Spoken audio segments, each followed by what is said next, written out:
So hello, everybody, and welcome to the Magical New Beginnings podcast. My name is Sharon King, and I'm very delighted to welcome Sam Neffendorf.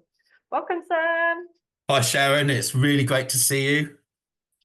It's been a long time since we've had a chat, and I'm really looking forward to some of the juicy subjects we're going to be talking about today. Yeah, me too. Yeah, I'm really looking forward to it. So we met quite a while ago now on EFT and Matrix. So we have quite a lot of things in common in the fact that we both love working with people. I know that you're also into human design and meta consciousness as well, and you're a trainer in both of those. Oh, and the EFT, sorry, and meta consciousness, and you're also Yeah, I'm not a human design trainer. It's something that I'm bringing more and more in. passionate about. Yeah, loving it. Yeah. Beautiful. So we're gonna talk about all of these different subjects, and you're also very passionate, the same as I am, about helping people with birth trauma and helping pregnant women and things like that. So we've got a lot to cover today. So Absolutely. Yeah. where should we begin? Okay, so yeah, I guess that I do love working with birth and birth trauma, mums and dads, and uh it that's been a really massive part of my journey. And as you know, I've done your course several times and really got a lot out of that. And it's just comes up with most people that at some point, if you're working with someone for a few sessions or more, you are going to find yourself working with birth or pre-conscious trauma where some of the early roots are laid down. And yeah, because of my story, I was told I was infertile um, about 12 or well, more 13 or 14 years ago now. And so I had a journey with holistic practices, which actually did, it's resulted in, my like 3 months after I um, finished the protocols that I was on at the time, which at the time was it was acupuncture and Chinese herbs, and it led me to EFT during my journey through that. But then, yeah, 1 month after the 3 month protocol, my son was conceived, which was amazing. And yeah, I've got a daughter now as well. Both have been naturally home birthed. The daughter was born here in Spain, and that was a beautiful home birth where everything went right. The first one was, yeah, there was a lot of toing and froing with that, and having to stand up for what we wanted. With some of the midwives who were there for this very long birth process, but we've got two healthy, happy, beautiful children.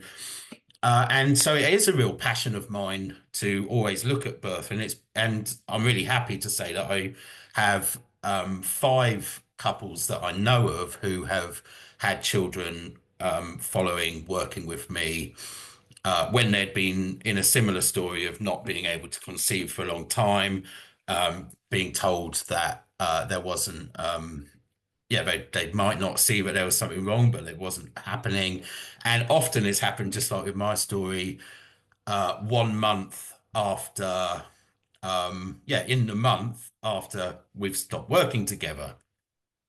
But it's not, but although that is an area I'm really passionate about, it's like my sort of minor niche, if you will. And Yes. what I've really, the area I've been working with for a long time has been chronic and serious health conditions, which has been, helping people to really understand the root cause of what, what their body tissues and the symptoms actually mean, and then all of the different triggers of that, and all of the things that they can do to activate their own self-healing potential with that. So that's been a major area that I've worked in, and with that they are, yeah, of course, they're life gets much better as well. It's not just about healing the body, it's also about the changes that the body is telling you that that are needed in order for the healing to happen. So is that where the meta consciousness training comes in? Because you've also done German New Medicine and what was originally, or meta health, That's right. German Yeah. New Medicine. Meta consciousness is the basically the school that Penny Kroll teaches this root cause analysis methodology with, with much more as well to really understand what's going on in the body tissues. And it is, so it includes German New Medicine, all of the work of Dr. Hammer, which Meta Health was also founded on, and then some I guess you could call them advances or different ways of doing things, more around the therapeutic model of nervous system regulation and just the insights and continuing development that we're all putting in to the process. So case studies, seeing how things evolve. One example of that I think is really, a great evolution is seeing that in the original model by Hammer, you had a stress-based response, which was like the active aspect of someone's what you could call disease process, where their body's actually going into overdrive to try and resolve something that's happened. And then the restoration or healing part, where the body's slowing down, going into rest mode, but most of the physical symptoms happen. But that was almost always seen as a very active, high energy phase, first of all, followed by the more like slower body needing to rest, more symptomatic, more noticeable symptoms phase. But now in meta consciousness, there's also this perspective that you can also have like a slow stress phase as well, or where someone is, instead of being in fight or flight, well, actually, it's not generally fight or flight, because that has given you a response to actually take charge of something that's happened in your life. So fight or flight is a solution. It's And running normally, away or yeah, running fighting your away or way out of fighting. something. Exactly. Yeah. But it's more like the responses where you have flopped and you're feeling, so you can feel down and depressed and inactive and still be stressed as well. So it's recognizing that's just an example of something All right. that's So is it fair in to there. say, sorry, Sam, is it fair That's all to right. say that all three of them, meta health, meta consciousness, and German New Medicine, all focus on the root cause of why disease happens in the body? But is the root cause always created from trauma? So the root cause is created generally by specific type of trauma, which is what is known in meta health and meta consciousness anyway as a UDIN. It used to be called a DHS, a Dirk Hammer symptom, I think. I can't remember what the S stands for at this moment, but we call it a UDIN, which means it's unexpected, dramatic, isolating, and you didn't have a strategy to deal with it. So no strategy. So specific, basically you would see them as freeze responses. So the moments where you froze, and that's when the body takes over to try and create this to create a solution by part of it going into overdrive. But there's also, I think, there's a potential that it can build up over time, like a drip, drip, drip of something consistent happening in your life. For example, one that you see quite often is someone who hasn't, maybe they were looked after okay as a child, uh, but they only on a physical needs basis. So there might have been a coldness of emotion at home for whatever reasons. maybe something had happened to the parents, or they'd come from an unemotional upbringing or whatever, and that was Yes. just very practical, but it didn't feel like there was warmth and love there, which there might have been love there, of course, but the child didn't feel it, and so it felt like, yeah, just those needs not met, and so that could lead, for example, to feeling isolated on your own, even when surrounded by people. So So how these would that kind of show things. up in the physical body? Well, isolation, Mm, abandonment.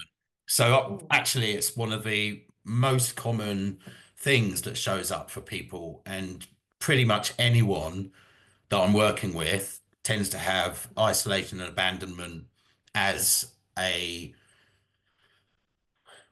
yeah, as a belief system or as a pattern that they've been following, and it can show up in so many ways. But the way it shows up in the body is that you've got a very core survival tissue called the kidney collecting tubules, and what they do is basically it's responsible for um, fluid regulation through your body, making sure you've got enough water. So if this tissue is activated, then you store water more than you would need to if you in an ordinary situation where you had biologically, because it doesn't make sense in our modern world, access to water. So, um, yeah, so we, of course, these days, if we are isolated on our own, normally most of us have still got access to water. We've got taps, etc. But if you think back to early humans or even previous like organisms to that, being isolated from your community, from your tribe, your pack, whatever, you might be shut off from access to things like water. So therefore the body goes into overdrive with storing Storing it. water, Mm. which leads to inflammation, bloatedness, all sorts of different symptoms. And the reason it's so important to work with isolation and abandonment for most people is that if you've got this activated, it makes most other symptoms worse. So imagine you've got a joint, something going on in your joints. It's caused by a self-devaluation conflict, and that starts to heal. And inflammation is normally a healing thing. Inflammation happens around a healing part of your body. But if you've got this water retention conflict going on as well, then it makes it swell up more than it ordinarily would, and therefore the healing can't complete. So you've got to deal with the isolation and abandonment first. And it's Okay. really important. Yeah. Mm. Okay. Could you give us some more examples of what your typical clients are showing up with, and how getting, finding the root cause actually, changes the way their body expresses itself? Yeah, sure. So there's one that immediately comes to mind. It's an area that I love working in, is rheumatoid arthritis, where I've Mm. had some clients who had amazing successes with that and been able to, yeah, really change their lives. And yeah, it's a pretty nasty condition where people get a lot of swelling around their joints. And yeah, and it's very painful. And what it actually is, a amalgamation of root causes in when you look at when you look at the model, and it involves self-devaluation or low self-esteem, low self-worth, etc., which all musculoskeletal stuff includes that in some way. But it also includes a separation conflict, and it's a very profound separation conflict, a painful separation, and that's actually a very thin tissue around the bones. I think it's called the periosteum. And so you've got this you've got the separation, self-devaluation around that, and almost every time I've seen it, it's always included the isolation and abandonment, making it worse as well by making the swelling more painful. Mm. So firstly, we're looking at isolation, abandonment, and even like in most cases, just helping them to make peace with that, feel better about that, then that takes a lot of the pain and inflammation down. So that's always number one. But then, yeah, helping to build the self-esteem, um, like realize their self-worth and feel good about themselves. You know, we all know that the some work going on outside. We all know that the biggest limiting belief in the world is I'm not safe. I'm not good enough. I'm not good enough. Yeah. Seems Okay. to be the maybe I'm not safe is up there as well, but I'm not good enough is almost the universal one that people have in Yeah. pretty much in some form. And so that, you know, that's why bone muscle stuff is going on with so many people. It's so common. So yeah, helping people through that so that they can see, you know, that they do have a good self-value. Then of course that has a knock-on effect in all sorts of areas of life as well. And then Okay. along with that, be resolving the separation conflict, which could be, yeah, feeling a yeah profound separation from a well any loved one, or it can be wanting to be separate from a not loved one or something along those Yeah. lines. Yeah, Okay. and yeah, so these are so once you resolve these, help people to resolve these things, and it's not, and yeah, the root cause is important. The backwards looking stuff is important, but there's more, of course. There's also the tracks or the triggers, which are things that were basically now remind them subconsciously of the original The root. event. Yeah. Yeah, so it can be example, it can be a smell that reminds them of something, and it might be in their environment. It can be a color. Um, let's say the teacher that caused them trauma when they were younger always wore a red tie or something, then the color red might trigger them. A common one is allergens, so pollen that was in the air when they had an experience when they were very young, which became hay fever. It might There might not be anything traumatic happening each year now when the particular pollen is there, but it re-triggers because their system is associating the pollen with the danger. So these are all these sorts of bits of detective work to look at as well. And then using the future to heal as well. As you know, we can project into the future, find times when they're feeling more empowered, more in alignment with themselves, all of those things, and then bring that in too. So yeah, lots of different ways to look at it. Just going back to the rheumatoid arthritis, one example, and I've got a case study about this on my website, which on my blog, which is really interesting.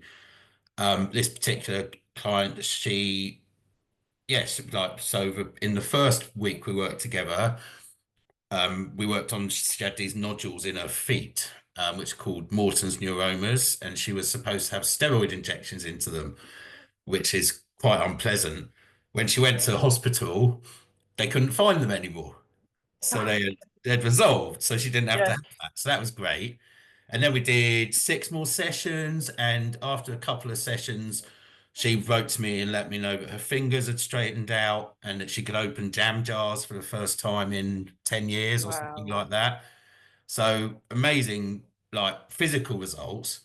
But then other things that happened was she ended up having a much better balanced relationship with her mother, who she had found very dominant in the past, and that she wasn't able to um sort of express herself to her, and she became able to, and they actually it was really nice because they ended up having a more loving relationship for the last few years of her mother's life.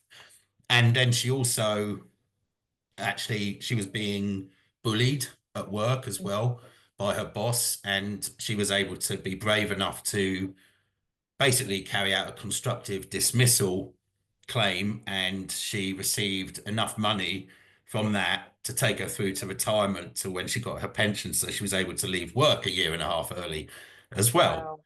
So yeah, so when I say, you know, it's not just about healing the symptoms, it's also the wider implications in your life and what can happen. Those are real practical examples. Beautiful. So you use the meta consciousness in order to find what the root cause of the physical condition that's Yes. going on for the person, and the mental belief system and the Yeah. emotions that are stored and trapped in the body. Yeah. And then let's talk about the EFT and the matrix reimprinting Yeah. on how did you work with her on those memories in order to be able to release what was stuck in the body. Okay. Yeah. So, well, then we're looking at what is going on in their life. Like, what are they feeling? Um, where are they feeling isolated? And then finding so you find whatever they feel around those particular um belief systems, patterns that they're running in their life. And as you know from this work, that's got an energy. So the first thing, well, it can work in lots of ways. You can find the energy of that and then chase that energy back through their life, down their timeline, like you would do with matrix reimprinting or light matrix work, to get back Mhm. to earlier times in their life where they experienced that. Or you can use, there's questions from meta consciousness that you can use to actually help them to identify the times in their life that they felt this. So it can be quite precise in that way. And we already know that they're going to have, so time when you felt a brutal separation from somebody and you felt powerless to um, do anything about it. So you can see in that they felt torn away from somebody and they couldn't do anything about it. And so that was the I'm not good enough Yes. aspect. And then she was able to identify a situation where she felt very separate from somebody and wasn't in a position, when she really wanted to help them, she wasn't in a position to go and do that. So that was the example on that one. Okay. Um, Sorry, Sam, could you just say a little bit about what EFT and matrix reimprinting is? Because there'll be some people that watching that aren't in our circle of therapy. So okay, sure. So EFT is you're tapping on acupuncture points while trying to tune in to basically feelings around a specific life issue that you've got. So that can be physical feelings such as pain, or it can be emotions, which is, it's more common that we're looking for specific emotions. And, most people think in terms of what's going on in their body physically and what they're thinking. But with EFT, you go to the bridge, which is the emotion around that. And so an example would be, think about the time that you were bullied at school, and then how does that feel in your body? And they might say, oh, I've got a heavy grey sadness in my heart, or something like that. Or it might be that how do you feel at work when your boss shouts at you? I get this heavy grey sadness and powerlessness in my heart. And then you use that as a bridge to get back to the memory of being bullied, for example, if they an weren't earlier already event. aware of that. An earlier event, yeah. Mm. And then with the tapping, it actually tunes them in to the feeling and then helps them release it if they might have been stuffing it down, ignoring it, not even aware it was there often. But Yes, then once they release it, yeah, we kind of give people problems they weren't even aware they had for a little while, and then help them release them, and then they feel much better. yes.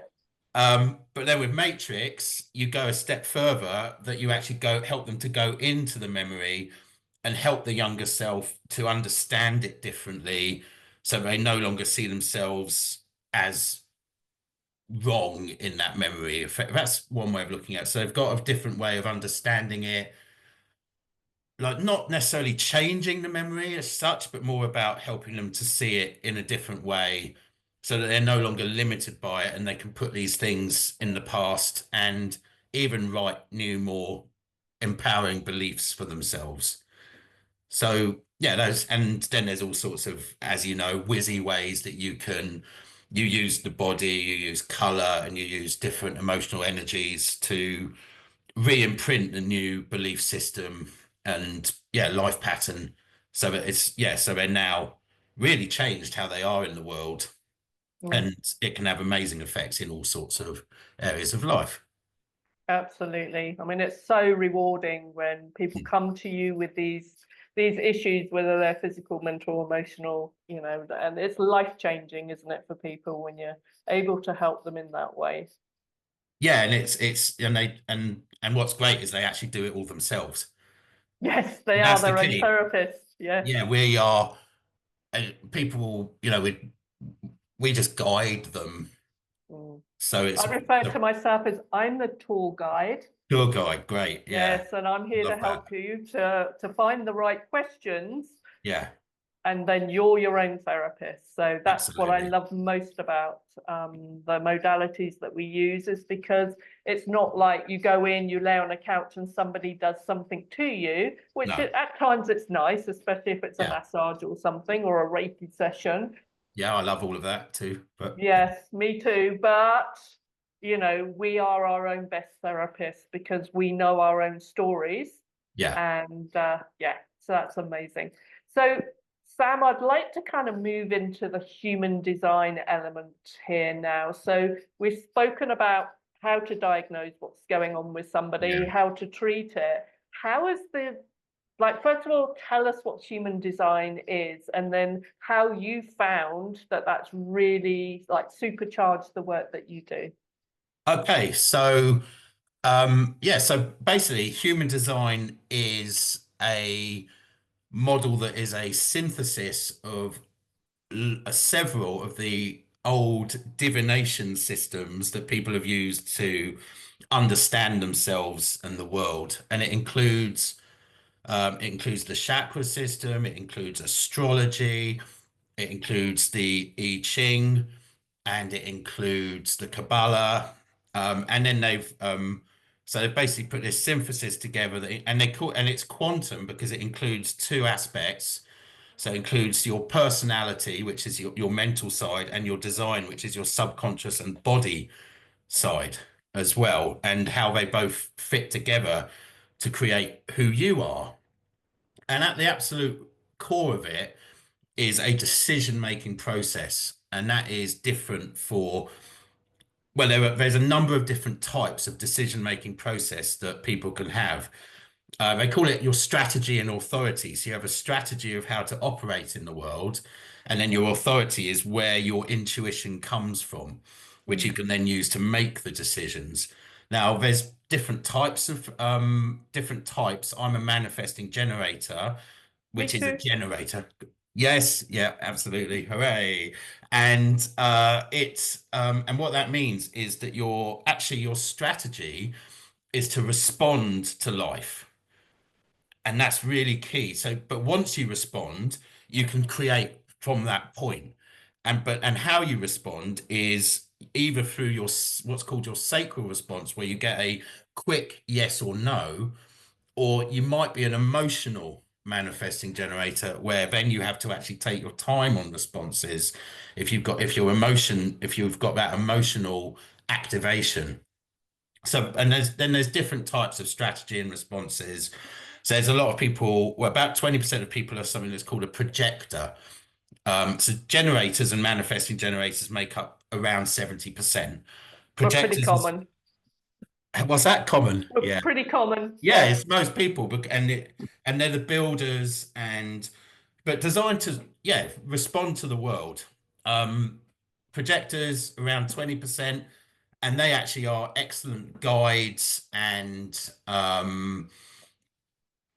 yeah, and teachers and those sorts of things. Anyone can be that, of course, but they're suited to this because um they are not necessarily designed to do hard work in the same way that generators and manifesting generators have the energy for consistent work if they're in alignment with it. Whereas projectors, they're more there to like guide and advise and recommend. This is just a very basic Mm. version, Mm. of course. And then there's lots of different types of projectors as well. So there's different ways that but what they all are is designed to wait for an invitation which is different than responding to something. That's you can respond to anything. Projectors are all about being recognized for their talent and invited. And so that doesn't mean they have to literally wait for someone to invite them to something. They can, if something feels like an invitation to them, and then they check in with their body's Mm, response, whatever it is. Response isn't quite the right word. Their inner authority. There's lots of different types, which can be emotional. It can be just a quick intuitive knowing.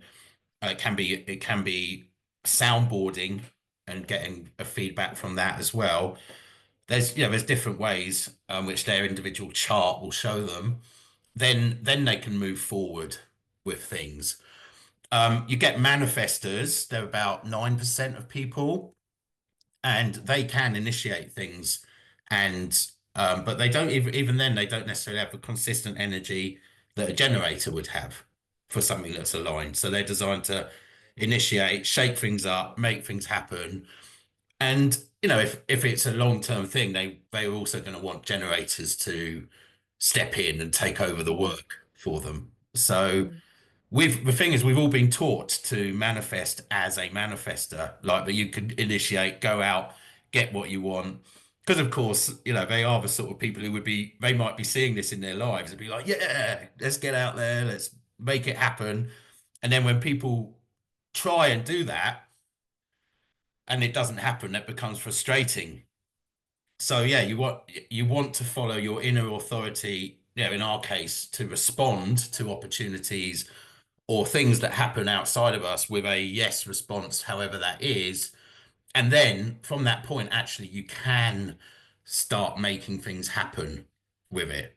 There's so mm. much to respond to. So it's not like you just have to be sat around for ages waiting for something to happen.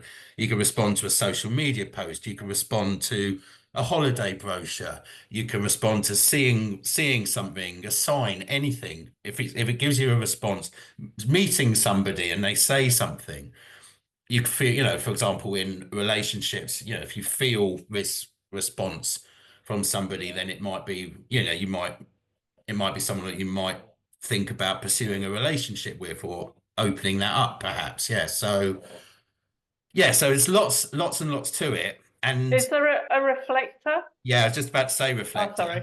Yeah, and there's that very, very few, and what they are basically people that are very open and really are sampling the environment they're in all the time, and if they're operating correctly, they become like a reflection of it and feed it back to the world. So their aligned process is very slow, but it's beautiful because they can make. So when you look at the sort of business stuff from human design, they can make amazing consultants because they could go into somewhere, absorb the environment they're working in, and then give great feedback once they've been there for a Mm, while, basically. So, but then we've all got all these channels, all these gates in the chart as well, all these centers. So although you think, oh, there's only four types, that's a little bit putting people in a box. There's millions and millions, if not more, different variations that you can be based on all the different activations that you have. So it really is a science of uniqueness when you're looking at it. yes, I was going to say it sounds very much like astrology, where Mm, we can all be an Aquarian or a Scorpio or yeah. something, but then when we look at our time of birth, like no two people are ever the same, No, exactly. because Yeah. there's so much, where you're born, the time you're born, comes into account there.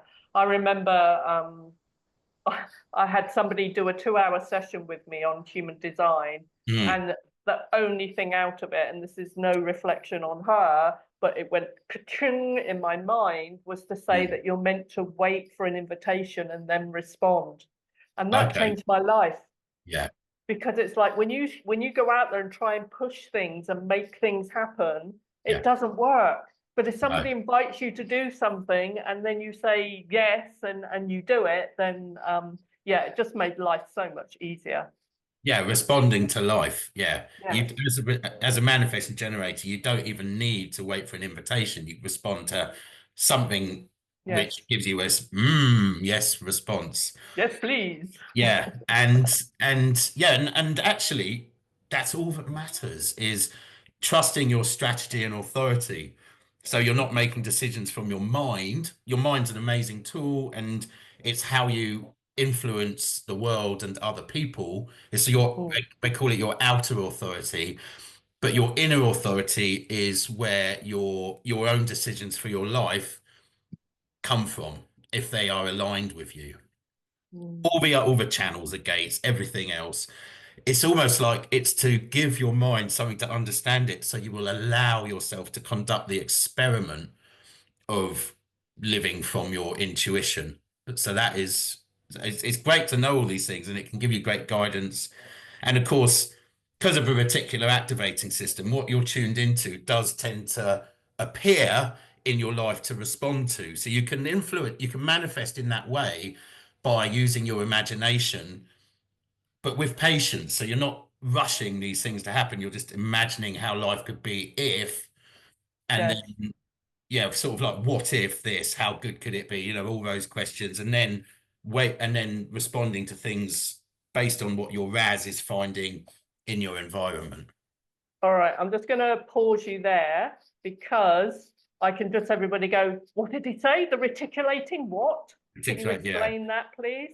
Okay, yes, so the reticular activating system, this is actually the biological explanation for the law of attraction and why it seems to work. And of course, there might be all the energetic and wonderful aspects to that as well, but you can explain it purely with biology, because there's this bundle of cells at the top of your brain stem, and what it actually does is it interprets all of the sensory information that you receive from the world. You may be aware that, you know, again, this is something we talk about a lot, that we're receiving millions of bits of information all the time, but we're only consciously aware of about 40 or 50 of them going on around us.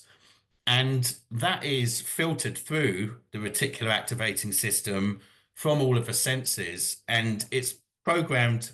This is a very simple explanation of a complex thing, of course, but it's programmed by your beliefs and how you see the world and your emotions. And it's why we always, another way of seeing it is it's like your confirmation bias. You keep seeing the same things over and over again. So if you change how you see the world, if you change your perception, then it subtly changes what you're witnessing and experiencing in your environment. So you have different things to respond to. Like, let's say you go from this concept of being competitive with people in business to collaborative, and you actually change your beliefs around that. You start to see opportunities appear where you might have seen threats before. So that's just an example. That's a good example there, Sam. Mm. So one of the other areas that I wanted to talk about is like the current world is that we must all be aware now, especially people listening to podcasts like this, that the Yeah. world is changing around us right now. We're in a Yes. very changeable situation with a Mm. lot going on. So I was curious about the human design's point of view, because it's slightly different to everything else that we're hearing. So tell us what is it in human design? Where do they see that we are right now, and where are we going? Well, it is very interesting because it is and it isn't different to, as you know, I said it's a synthesis, and actually it fits in with some other prophecies or whatever you might want to call them. But it is, you know, around this time we are in a great change in the earth and what's happening here. And from the human design perspective, when you're born, every individual gets a what's called a cross, and they're born on an incarnation cross, and it's basically a combination of four different gates of the I Ching, which relate to your potential purpose, and if you're aligned, something you can step into. in your life. Now, mine is the right angle cross of tension, and that means that I am, and it fits really well with my work because I'm really good at creating tension in people. I carry a lot of tension myself as well, and have to work, have to constantly explore that. But I create tension in people too, and I use that to provoke the spirit in people and actually elicit strong responses out of them. I use a lot of humor and yeah, winding up in a heart-centered way, of course, to Yeah. actually get people to yeah really go deep into what's going on for them so we can yeah, so it's again, it's that creating a problem they didn't even know was there and then resolving it so they feel better. But yeah, so mine's the right angle cross of tension, and yeah, I use it in my work by with this provocation, which helps people to really step more into who they are. But the entire reality has a cross as well, and it changes. I think it's about every 420 years or 412 years. And we have been in one called the Cross of Planning for the last 400 or so years, which is all about centralization, tribal and collective bargains, and everyone alive can only remember, of course, this cross of planning, which has, you know, it's kind of started around the beginning of the Industrial Revolution. It's led to yeah, people, yeah, collective systems, people coming together in ways which were, I mean, I'm sure we can see that they were advantageous for our evolution at some point, but now they're coming to the point where we're seeing a lot of corruption, these systems are falling apart, and they're no longer serving humanity as a whole. They tend to be serving the self-serving at the top. And the reason for this is that we're just about to change in 2027, early 2027, to what's called the Cross of the Sleeping Phoenix. And this changes the energy from being this sort of collective tribal energy to much more of an individualistic energy. And doesn't it doesn't mean, of course, that everything's just going to collapse on February 27, but it means the energy is no longer there to support these big structures. And Okay. we're already in that transition now. Yeah. It's a 7 year transition, which guess what year it started? 2020. 2020, Yeah. So there was obviously March 2020 even. yeah, yeah, around that. But yeah, so it was, there was obviously that big shift there. And it was, so a big sort of push for control at that time, but which isn't really going their way necessarily. Like just an example that I've just done a video on was that there was all this lots and lots in the media about these new travel restrictions coming in Europe, where you would have to do biometric tests, biometric fingerprints, facial recognition to get in to Europe. Mm. Um, well, that's basically they've postponed it with no timescale, which to me means they probably just can't do it. And I think we're seeing that a lot with these steps towards a tyranny that we all fear, or many of us wouldn't want to happen. And then they actually can't do it because the energy's not there to hold it in place. Doesn't mean we're out of the woods. And of course, this energy will continue past 27 because the people are still going to exist. But it could even become more extreme as they try harder to hold on to power. But yeah, the actual change is to more individual freedom, more decentralization. Um, Actually, something we talk about as practitioners a lot is like people filling themselves up first so they can then give out into the world from that point. It does have a potential to be a very selfish time. If people are acting from an unconscious place, then it could be all very me, got to get what I can get, rather than the more sort of enlightened self-interest where people are looking after themselves and their families and their communities and building from the ground up. And I think, we have that potential that it could be really amazing for individual freedom. But yeah, it also includes some mutations energetically as well, emotionally. So it could be a very energetic, emotional ride over those years, which is why it's absolutely great to understand yourself, see how you fit in with this, and be able to have processes like tapping techniques to or whatever you use, or whatever techniques you use to regulate yourself so that you can and have strategy and authority so that you don't have to think about what's going on as much. You can be in the right place for you, even if it's challenging, based on where your intuition takes you. Beautiful.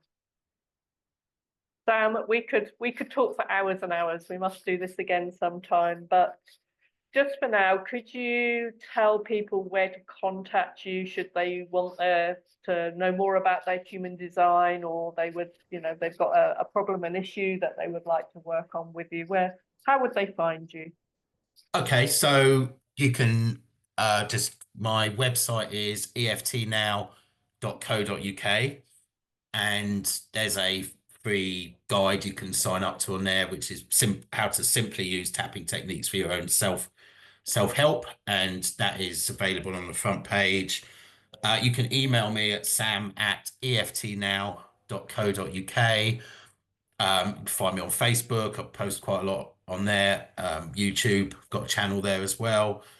And yeah, so lots of easy ways to find me, which I'm sure will be under the video or It around will the be. video somewhere. It'll be in the yes, Yeah. exactly. It'll So be under the video and across the video. yeah. All right, So Sam. yeah. Is there anything else that you would like to share with us that we haven't covered, or any parting words that you have for people who may be thinking, "Ooh, Yeah, I just it is just we are living obviously in these transitional times. It is for me, it's very exciting, but also I can see that it is, there's potential that it can be scary. And the way to actually move through it is to really know yourself and really get to like actually love who you are. Doesn't mean you always do, of course, but if you've just got this core sort of um sort of self-respect, happiness with yourself, self-love, then that can carry you through a lot, and you can and start trusting your own inner authority for ultimately making your decisions. We're moving beyond the time of the guru now. Again, gurus serve their purpose, but what we're looking for now, if you're looking to work with anyone, look for people who can guide you to your own empowerment yes, rather than following someone without question. Really important to that, because all your answers are within, and that's just a great place to be. wow." All the hairs on my arm have just stood up as you were saying that, Sam. That was a beautiful, beautiful end to a wonderful interview. So thank you, Sam, for joining me here. And yeah, let's do it again soon. So Yeah, everybody, thanks so much, Sharon. I've loved it, and look forward to seeing you again soon. all right, my darling. Maybe I'll even get to Algiva, get back to Spain, and to see you soon. Yeah, that'd be great. I might be in Thailand as well, so Oh yeah, come and see me in Thailand. Absolutely. all right, Oh, have thank fun. you, thank you, thank you, thank Lots you. of love. And you take care, everybody.